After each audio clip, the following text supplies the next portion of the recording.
What is going on, everybody? Welcome back to Chuds BBQ. My name is Bradley Robinson, and today I'm going to show you how I made these. Beautiful, delicious, tender, smoky, flavorful, amazing Char Siu pork ribs. Coming up.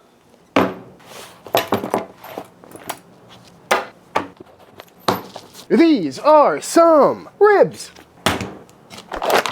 Pat them dry.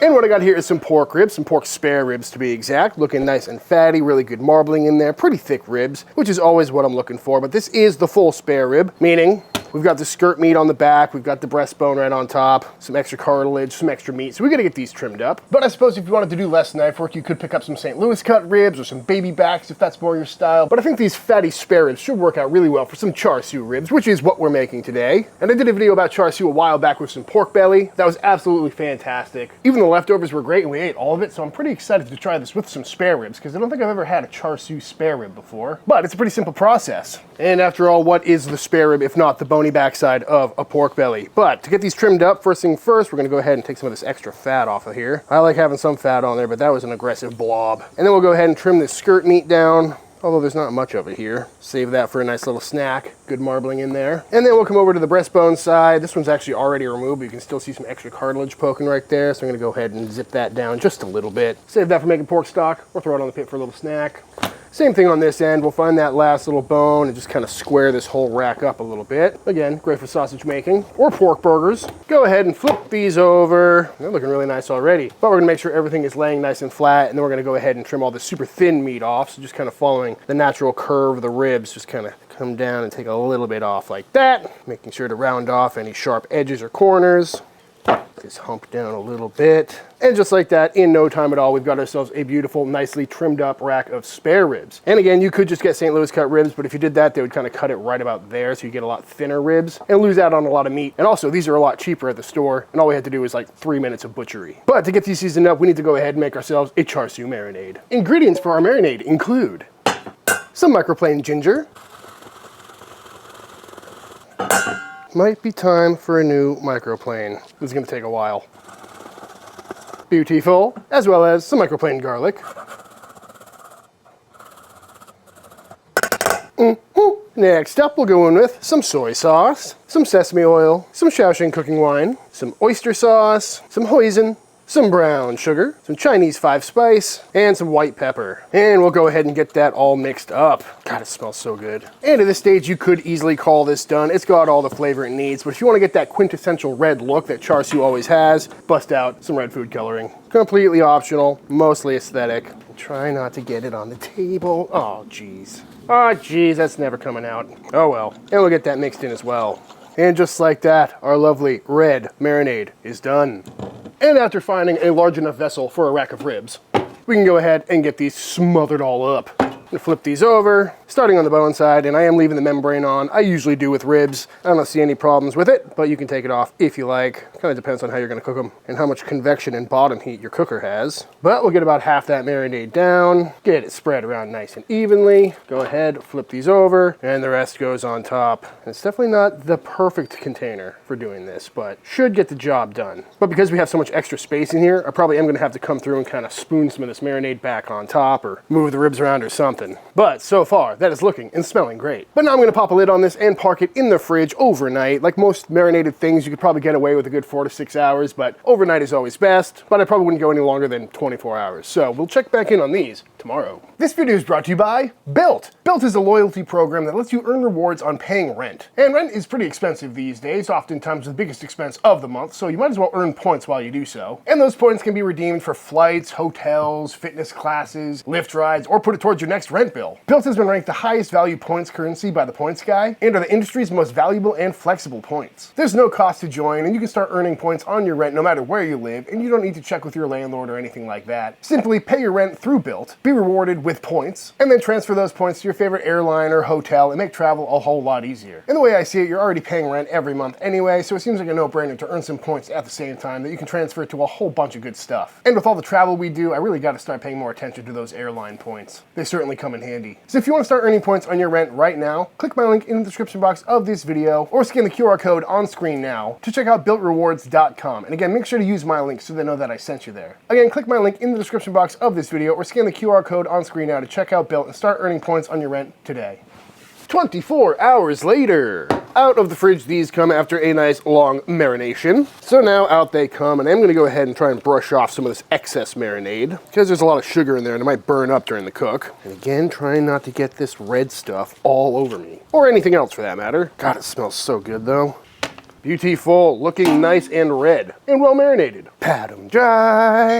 And we could go ahead and throw these on the pit right now as is, but I'm gonna add a little more black pepper, just for flavor and presentation, and these are gonna be barbecue ribs at the end of the day. And I like black pepper, but you can skip this if you want. Or you could add another rub, you know? Throw some more Chinese 5-spice on there. That'd be good, but I think these have plenty of flavor already. Put a nice little dusting of 16 mesh black pepper. On sale now, chudsbbq.com. Can only make these even better. Beautiful. And now that they're all peppered up, all we gotta do now is fire up the pit.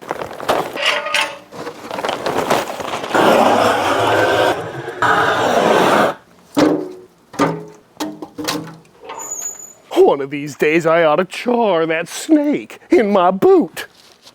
And on the pit we go. Got a classic post-oak fire going in there. And it's basically gonna be a pretty straightforward rib cook from here on out. Cooking around 275 the whole time. Probably take about 5-6 hours. It might take a little bit longer because they are marinated, but I guess time will tell. So I got the fatty side pointed toward the fire, and we're gonna rock a pretty clean, normal barbecue cook on these. And while those ribs cook away, I'm gonna go ahead and cook off that glaze we made. And by glaze, I mean marinade, but we're gonna turn it into a glaze. So into a little pot we go. And we're just gonna bring that up to a simmer and let it cook down a little bit, cook off all that garlic that's in there, all that ginger, and also cook off all that raw pork juice that's probably still in there. And once up to a boil, I'm gonna go in with some more brown sugar. And this is already pretty sweet, but it's also really savory with all the soy sauce and oyster sauce and hoisin that we added. So I wanna tip the scale a little bit sweeter for the final glaze that we're gonna make. Also gonna add a little bit of rice vinegar just to brighten this up a little bit as well. And let that simmer for another couple minutes until everything is nicely dissolved. Then I'm gonna let it cool down and taste it and see if we need to add any more sugar or anything else. We are about 4.5 hours into this cook and everything has gone incredibly smoothly and it's been a very pleasant day. You know, a nice in the wheelhouse classic barbecue cook. We're just cooking some ribs. It's nice not testing out a new smoker or doing some elaborate recipe or anything like that. And I don't know if it's because it was pretty hot today, but this pit has just been running like a champ. I didn't have to throw another log in for the first 2 hours. Pretty crazy. But let's check on those ribs. Ooh, looking pretty good, looking pretty dark. They look pretty black on camera, but it's a very dark red in person, but I definitely don't want to get them any darker than that. And they're looking and smelling great. Right around 180 degrees in the old probe, so I think I'm gonna wrap these up. Ooh, feeling tender and very hot. Ow! Ow. And while we're here, I'm gonna paint some sauce on top of these bad boys. The sauce is fantastic, by the way. It should definitely help with more flavor and color.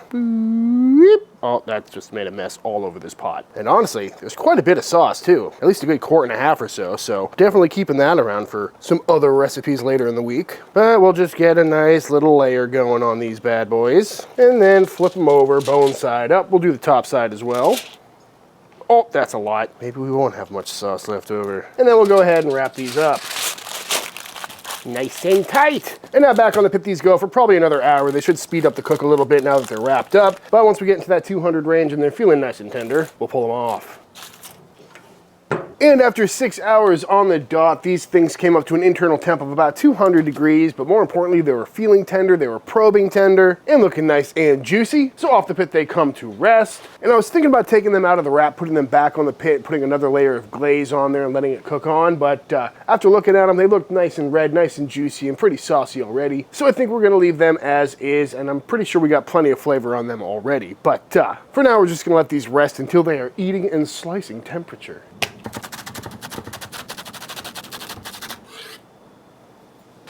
And now, at long last, let's slice these up and see how they came out. Get a little bit of juice and sauce on that underside real quick. But these are looking absolutely beautiful. Look at how juicy they look. Nice and red, nice and dark. And the smell, oh, folks, it's so good. And feeling nice and tender. Oh, what a beautiful slab. But to finish these off, we'll get some of the juices out of this foil for a little bit of a, oops. Oh no. What have I done? Just added a lot more flavor and juiciness. That's all I've done. Make sure that's nice and spread around. Oh, these look so good. And then to finish these off, we'll go down and hit these with some lovely sesame seeds. Oh, they stick so nicely. Beautiful. And for a little freshness and color, we'll go down with some sliced up green onion. I do love a good garnish for a rib. You don't see it all that often. And there we have it, folks. My version of some lovely, smoky Char Siu ribs. Ah, they're beautiful. I gotta say, folks, loving the presentation of these, loving the smell of these, but I think it's time to find out if they taste as good as they look. Char Siu pork ribs, don't mind if I do, but in a minute, since I had some smoky barbecue Chinese pork, let's go for it. Oh, that is lovely. It's just packed with flavor. Great cook on that too. Clean bone, happy about that. There's absolutely nothing wrong with that pork rib, folks.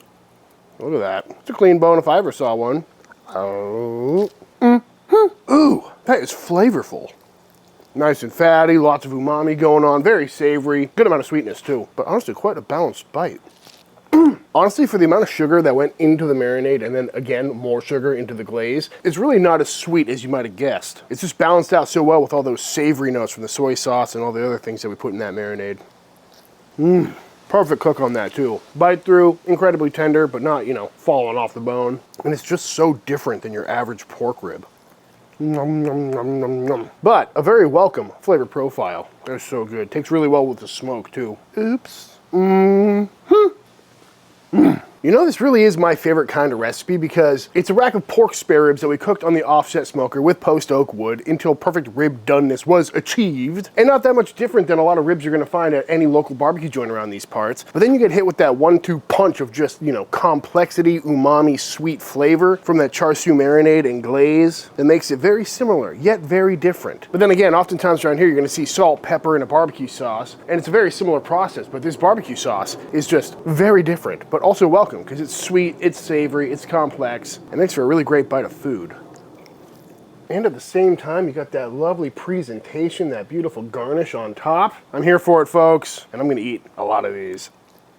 That was an end cut. That was a nice fatty bite. That was so good. But before I go ahead and devour like 15 ribs off camera, I think it is time for the official taste test. Oh goodness, still got the cone on. Don't worry, she'll be back to normal soon. All right, y'all, and that is it. That is how to make some absolutely fantastic, smoky, savory, sweet, sticky Char Siu spare ribs on the old offset smoker. I highly recommend giving this one a try. You know, it's a great change of pace because I love a good Texas barbecue rib as much as the next guy, but sometimes I'm looking for something a little bit more, something that packs a little bit more flavor, or just something that's different. And I think that checks that box perfectly because it's the same form factor, same smoky tenderness that we're used to with ribs, but a completely different form factor as far as flavor is concerned, and a very welcome addition to the lineup, and definitely a recipe I'll be keeping around and making again very soon. But all that being said, if you enjoyed this video, let me know by hitting that subscribe button. Let YouTube know by dropping a like on this video. If you give this recipe a try for yourself, be sure to tag me on Instagram at Chuds BBQ. I'd love to see what y'all are cooking. Big shout out to all the Team Chud members. Thank you for supporting this channel and allowing me to keep making all these videos. And until the next time I see you, please go cook something outside. Peace!